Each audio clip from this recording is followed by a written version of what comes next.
Welcome to Ctrl+Alt+Chat. I'm your host, Lakin Carnegie. And I'm your co-host, Landon Carnegie. Today, the sibling duo will be exploring how the internet shapes our everyday lives. But is it for the better or worse? Have you ever felt like you had to act cool on social media just to fit in? If your answer was yes, you are not alone. We have all experienced this feeling at least once in our lives. So what should we do about it? We're going to break this down into 3 big segments. The first, how the internet can isolate us from the outside world. The second is how cyberbullying grows greater online day by day. The third is how surveillance, freedom of speech, and desensitization affect our daily lives. Tune in until the end to see how we can take control back from the cyborg robots in the community. Exactly. Plus, we'll share some personal stories about ourselves along the way. Without further ado, let's get on with the discussion.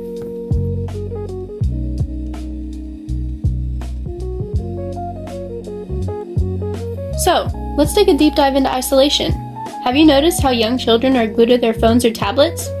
Even at restaurants, which is a place for conversation, keep in mind, you rarely see a table where no one is on their device. Instead of talking, kids are swiping screens to get their degrees. That constant screen time can lead to weaker social skills later in life. When face-to-face interaction is replaced by doom scrolling, it's harder to build empathy and communication with those around you. Right on! Then, when interactions drop, depression can creep in and bite you when you least expect it, like a rattlesnake. Humans need connection, but the internet often replaces it with shallow engagements.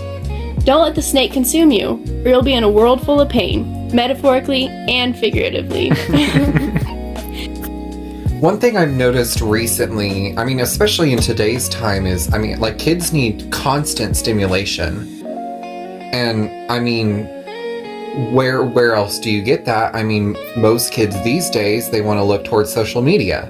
Well, exactly, because studies have been showing recently that the internet feeds into that dopamine increase, which creates automatic gratification for kids. Yeah, and the issue now is that it's kind of become not a good thing. Because, you have things like TikTok or Facebook or Instagram Reels or just those things that where it's very quick stimulation to almost where you can't sit and watch maybe like a 10-minute video because it doesn't give you that information within the 30 seconds that a TikTok would. Well, yeah, exactly. I myself have a problem with doom scrolling, which is constantly just scrolling and scrolling and scrolling until there's no time left in the day. So when you don't have long clips like that, watching that, then you don't have the actual information for anything.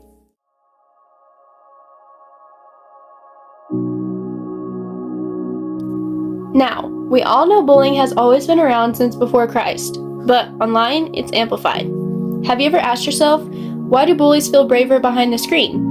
Well, to answer your hypothetical question, it's because anonymity gives them the power to where they feel like they won't receive any repercussions online. Then people brush it off by saying, oh, that's just online drama. But ignoring it doesn't make it go away. Cyberbullying leaves scars, even if they aren't visible.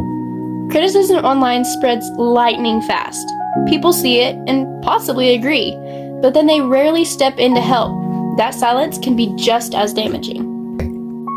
Did you hear that Netflix just recently released a docu-series about where this teen couple in high school was just going along about their day and their lives until they started receiving threatening text messages from a random number? I did hear about that, and it was kind of crazy because, they were getting death threats at one point. Yeah. And so many things were said to them. But the police, no one could figure out who was sending these messages to them. This was going on for almost a year or two. Oh my gosh. It wrecked them terribly. I'm pretty sure I heard that it actually broke them up too. They had to break up because the messages were getting so bad. But the plot twist at the end, that's what was crazy. Well, come to find out, the person sending those text messages was the girl's mother. That's insane. a cyberbullying, you expect it to be like maybe from a fellow student. Honestly, even just a random stranger, but to be from your own mother, that was insane for me to hear. I was completely baffled when I heard that. I know. I don't know if she was jealous of the relationship or if she just wanted personal time with her daughter because she thought the boyfriend was just like taking her time with her, but it just like destroyed all of their whole entire family. And to think that she went on Netflix and told all the crew and everybody online that it was her bullying her daughter, thinking she would get like praised for it, or some kind of sympathy. It's baffling. And I mean, at that point, I'm pretty sure that she basically didn't even give a reason of why she did it. No, she didn't. And yeah, that was crazy to me. I have never heard a case of cyberbullying that was even close to something like that.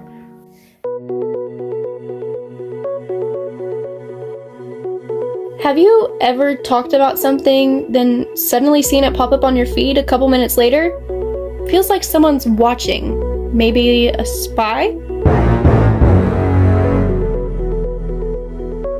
Exactly. And while the internet can be helpful, connecting us with our friends and, sharing ideas, what about those who can't connect? Older generations often feel left out and don't usually have a place for them to reside. What's kind of crazy to me is like personalized ads. Because I went to Austin like maybe a couple weeks ago, and literally a day after I got down there was literally like 300 different ads popping up of things to do in Austin, or this was in Austin. I was even getting Austin news, and I literally had just visited there. So personalized ads are even now location based, where they sit there and track your location and see what you're doing, which is crazy to me because I feel like in some way that's a breach of confidentiality. Exactly. But apparently it's not.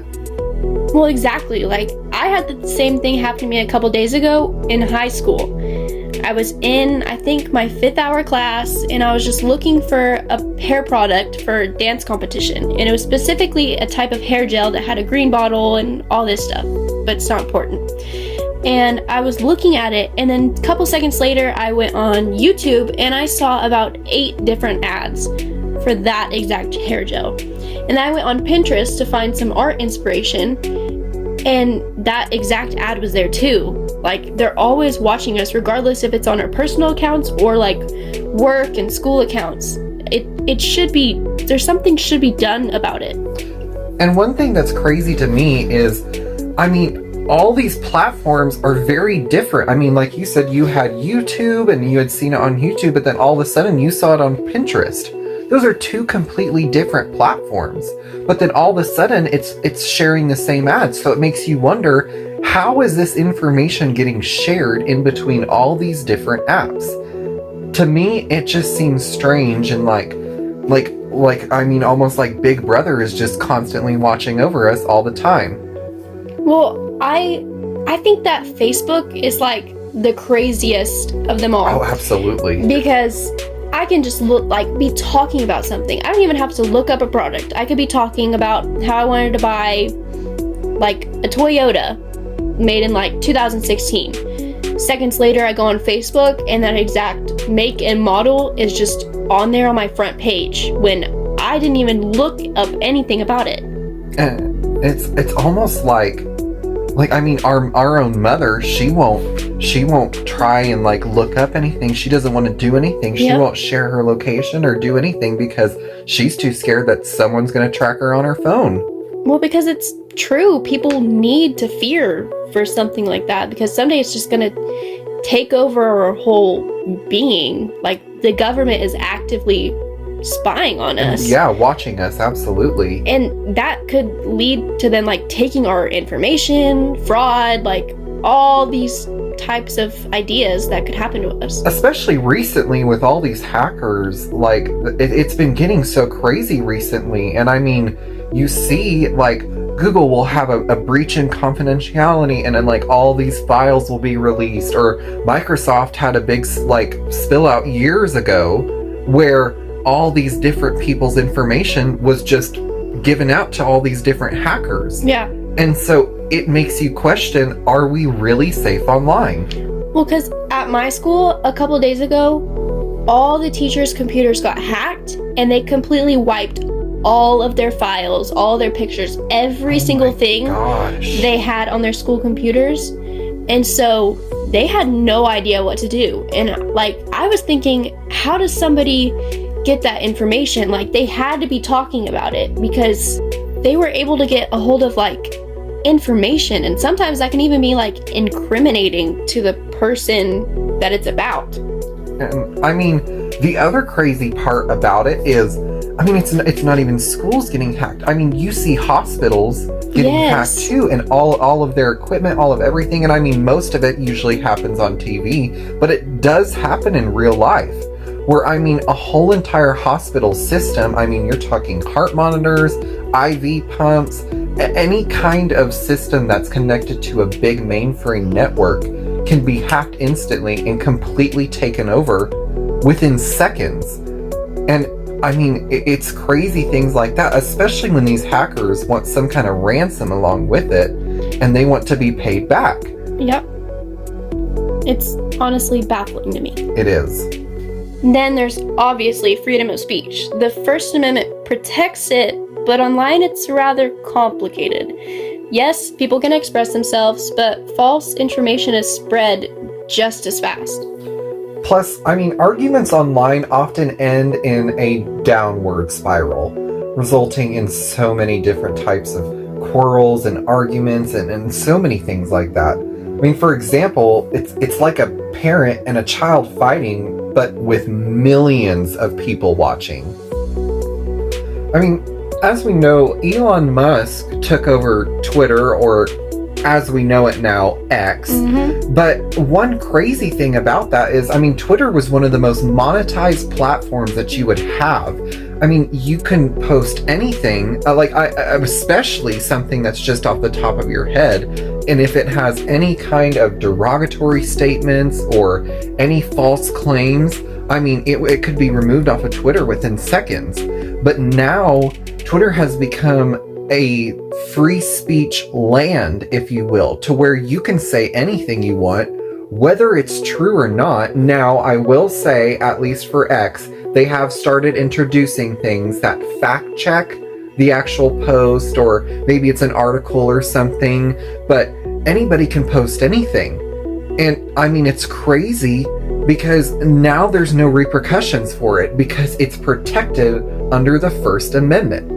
And so sometimes you wonder, are people taking this too far? Are they almost abusing the First Amendment? And now we've just got it where anyone can say anything they want and they don't have to worry about any repercussions in the long run. Well, a personal example that I have is one day I was on TikTok, which I know it's bad, but we all get into it. Hey, it happens. Yep. And I was on TikTok and I saw a plus size young lady, and she was trying on clothes in Walmart, and she was talking about how none of the clothes seemed to fit her and how companies needed to expand their clothing sizes for everybody. Which is so true. And in the comments, everybody was hating on her, fat shaming her, and honestly for no reason, because her point was valid. And so I thought I'd be the good Samaritan, and I left a nice, respectful comment so I could at least try and boost her mood a little bit after getting all this hate. Then literally seconds after, I started receiving hate for even standing up for her and all this stuff. And I still receive hate to this day, and it's been like over a year. And it's just like insane to me that the second you try to bring somebody up, you personally get torn down yourself, whether if you're like a first party or second party. And I mean, it's like the internet has become such a negative place recently.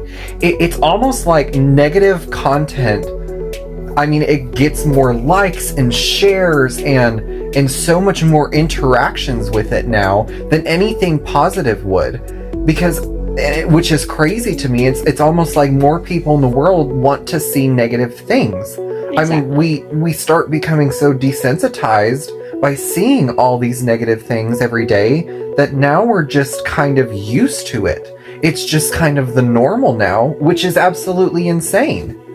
Well, yeah, I totally agree with that. And to me, if it's like on Instagram or TikTok or any social media platform, if you do not have a following or any type of, I like to say, big last name, which is mostly referred to as people who are praised in like towns or who have a bunch of money or some kind of social status, yeah. Yes, then you don't mean anything at all. Like, if you don't have any type of social status, then you are nothing, and you can completely be bashed for it, and nobody will give a care in the world because you don't mean anything to them. But the second it is somebody who has a higher status than you in any way, then it's like, oh, poor them, when really they shouldn't be feeling sympathy for them if they can't feel sympathy for people who have a lower status. And I mean, one thing I'll say and agree with that is, I mean, you'll realize that higher status people and lower status people have a very different character type. I mean, most of the lower status people understand what it's like to go through hardships and to go through hard things like that. Well, more higher status people tend to have it easier in life. They tend to have things handed to them.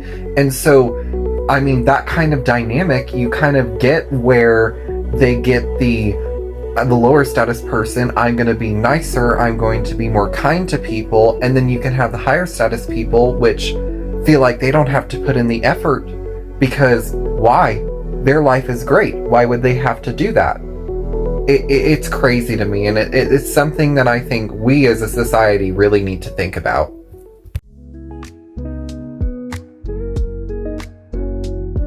Still, the cyber community brings us tremendous joy. I'm grateful for the connections, the laughter, and the creativity, but we also see dehumanizing content, stuff like things that shock us and then ultimately numb us over time. Yeah, and I mean, like, as a society, it's almost like that we have become desensitized to so many things because so many things on social media have just been made normal at this point.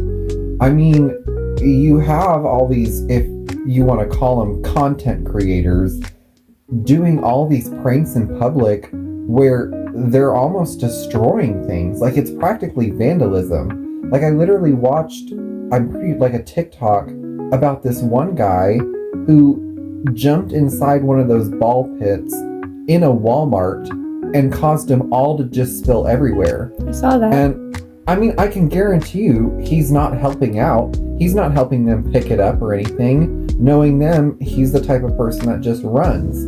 But I mean, people do it for the shock value at this point. They don't do it just to, and I mean, my opinion on this is there are two types of pranks.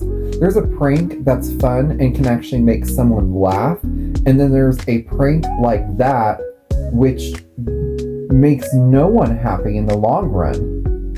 I mean, and people do it for the shock value so they can just get likes, views, whatever they need to somehow make money off of it. And it's the crazy part to me is, how do these people go about their daily lives and sit there okay with this?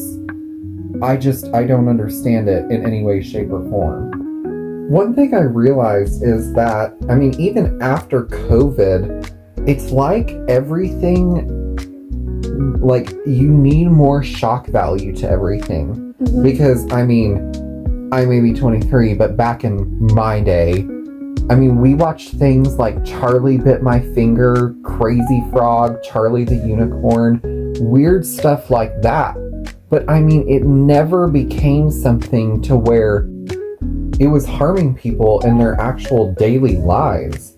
I mean, people could be at the grocery store And I mean, I saw the guy that did the whole bucket over the head type of thing. I think that's so stupid. And I mean, what's the point of it? There's no point of it other than some kind of shock value at this point.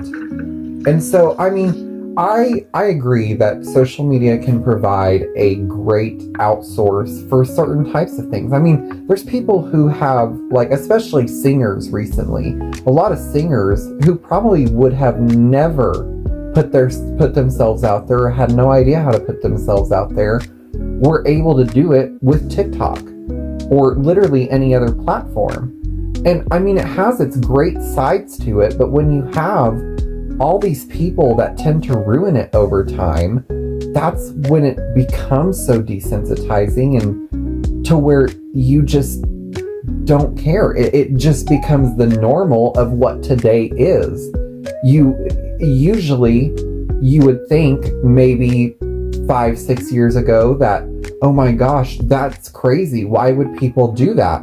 But I mean, at this point, now it's just becomes such a normal thing that you just kind of look at it and you're like, oh, look, another idiot doing idiot stuff. Mm-hmm. And so, I mean, I just don't understand how we find that difference in between. How do we find the in-between part of where we have social media for good things and then how social media can be used for so many bad things?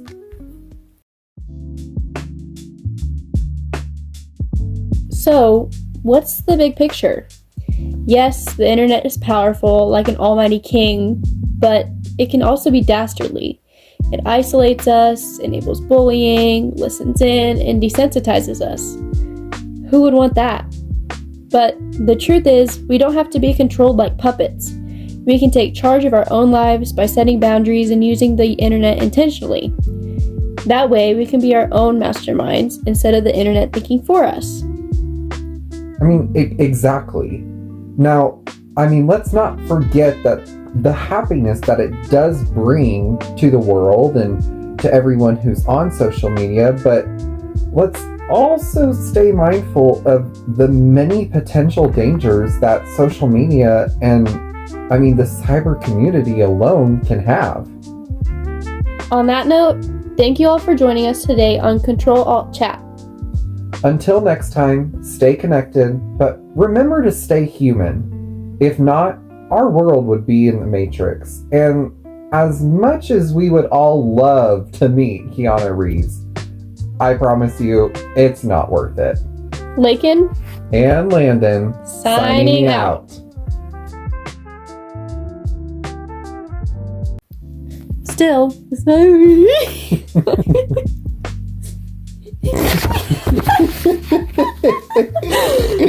Still, I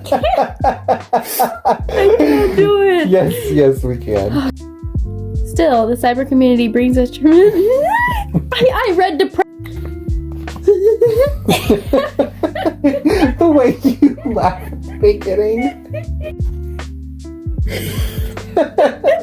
You didn't even start. Still, the cyber community. The way you start laughing in the middle of the sentence. Oh. Still, the cyber. I'm sorry. That was you. I'm sorry. All I can think about is you laughing. I didn't even do anything that time. Okay. Still.